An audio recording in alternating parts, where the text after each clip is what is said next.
एक बार की बात है, एक चालाक व्यापारी के पास एक मरियल सा घोड़ा रहता है जो किसी काम का नहीं था। ना तो वह बिक रहा होता है और ना ही वह कुछ काम कर पाता है। व्यापारी उसको बेचने की हर संभव कोशिश करता है, पर वह घोड़ा कोई लेने को तैयार नहीं होता। एक दिन व्यापारी जब अपना घोड़ा लेकर रास्ते से गुजर रहा होता है, तभी वहाँ से राजा गुजरते हैं और हंसते हुए उस व्यापारी से कहते हैं, इस मरियल घोड़े को कहाँ ले जा रहे हैं? जाओ, जाकर इसको जंगल में छोड़ दो। व्यापारी राजा से कहता है, महाराज, यह घोड़ा बहुत ही कीमती है।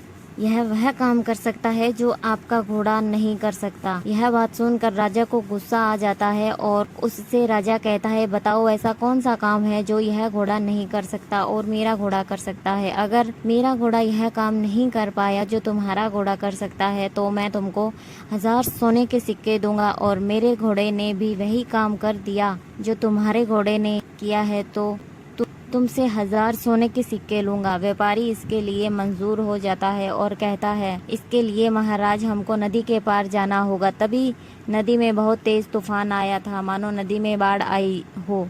व्यापारी अपने मरियल से घोड़े को नदी में धक्का दे देता है और कहता है, देखो महाराज, मेरा घोड़ा इस तूफान में तैर कर आएगा। क्या आपका घोड़ा यह काम कर सकता है? महाराज का घोड़ा बहुत ही कीमती रहता है और वह महाराज को बहुत प्यारा भी रहता है, इसीलिए महाराज तूफानी नदी में अपने घोड़े को फेंकने की हिम्मत भी नहीं करते और उस व्यापारी से कहते हैं कि तुम शर्त जीत गए। इस प्रकार व्यापारी उस मरियल घोड़े से 1000 स्वर्ण मुद्राएं प्राप्त कर लेता है।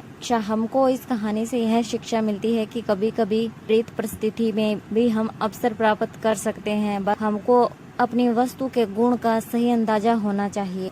कहानी अच्छी लगी हो तो चैनल सब्सक्राइब कीजिए ताकि आने वाली नोटिफिकेशन आपको मिलती रहे। और कहानी सुनने के लिए बहुत बहुत धन्यवाद।